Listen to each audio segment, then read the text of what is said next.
When we read the Bible, we think it's an old book,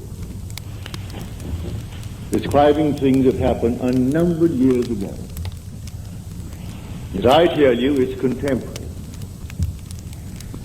You read about the flood, and we think, well, certainly that happened unnumbered. If it ever did happen, it happened unnumbered years ago.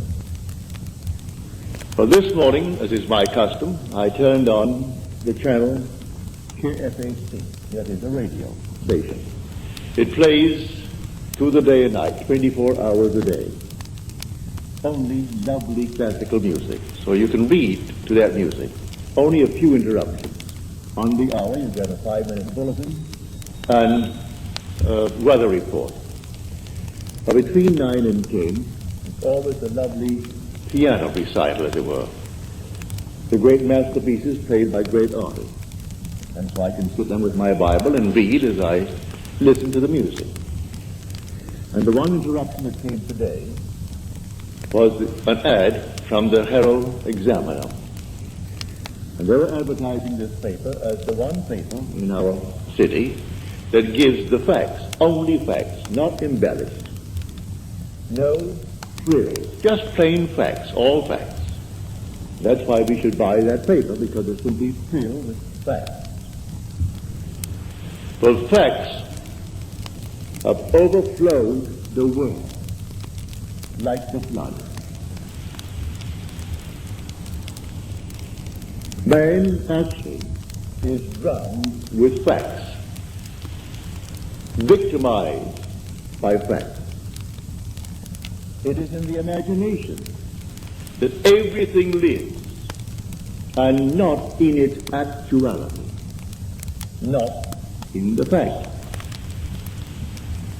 Unless imagination penetrates the fact, the deluge remains a deluge. We are now in the deluge. This is the flood. A man is in jail, that's a fact. And he knows he's there for X number of years, that's a fact.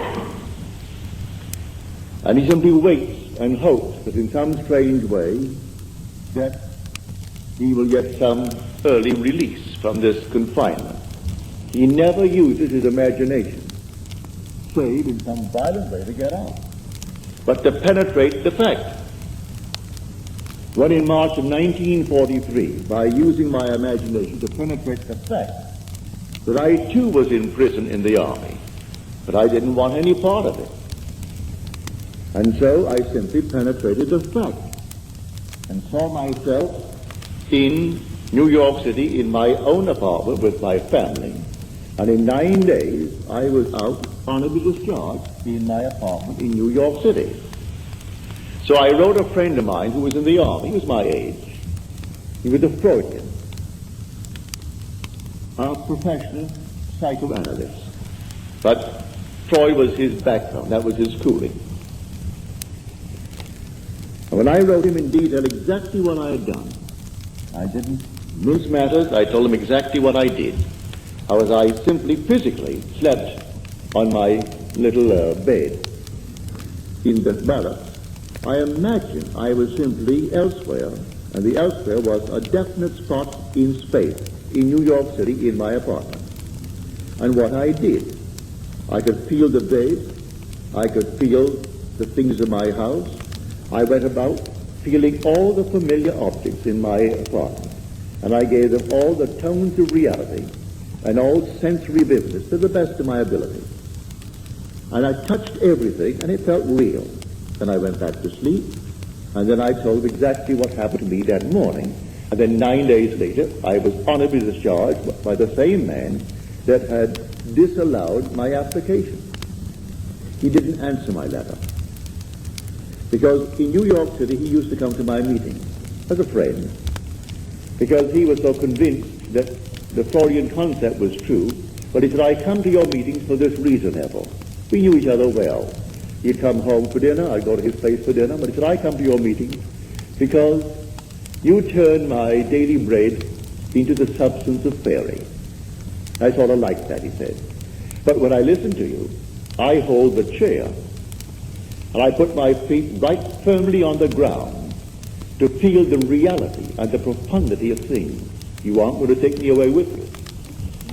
You're going to leave me right here where things are solidly real, so I feel the place under my foot, and I feel the thing next to my hand, and I hold on tightly as you weave your story concerning moving off in one's imagination. So he would not penetrate the facts. So when did he get out? When the other millions got out. So he remained with his facts for the next 3 years. I got out in March of 43. He came home to New York City in 46, demobilized as the other millions and millions of boys were. He could not let go of the facts. This is the flood. No other flood. This is the flood. We are drowned with facts, victimized by them. Now, does the Bible teach this story of getting through the facts using my imagination? It certainly does. Now, let me take you into the 27th chapter of the book of Genesis, the first book, the book of the beginning.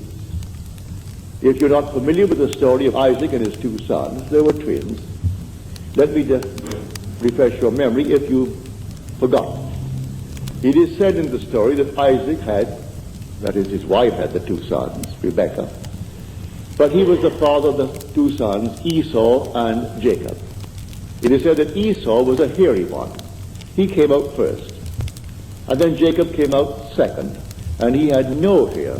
He was completely hairless, while Esau was covered in hair from head to foot. But he was the first. One was called Esau, and one was called Jacob, because he came out second and supplanted the other.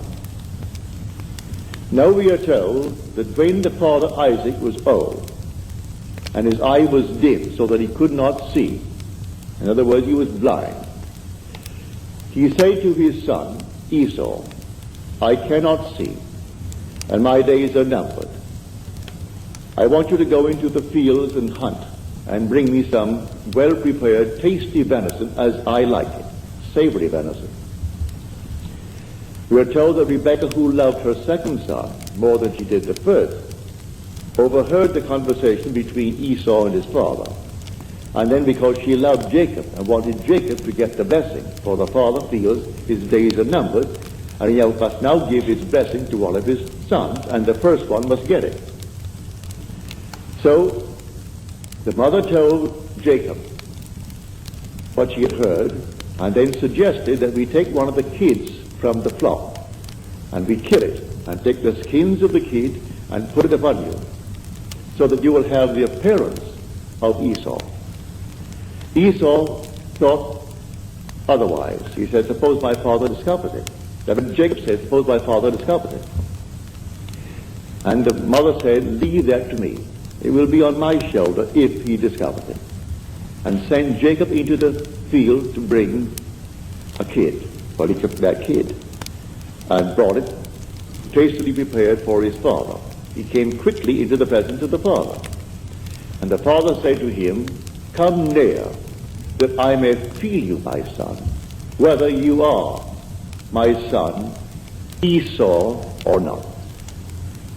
So Jacob came near to Isaac his father, who felt it. And then Isaac said to Jacob, the voice is Jacob's voice, but the hands are the hands of Esau. And then he blessed him. He gave him his blessing.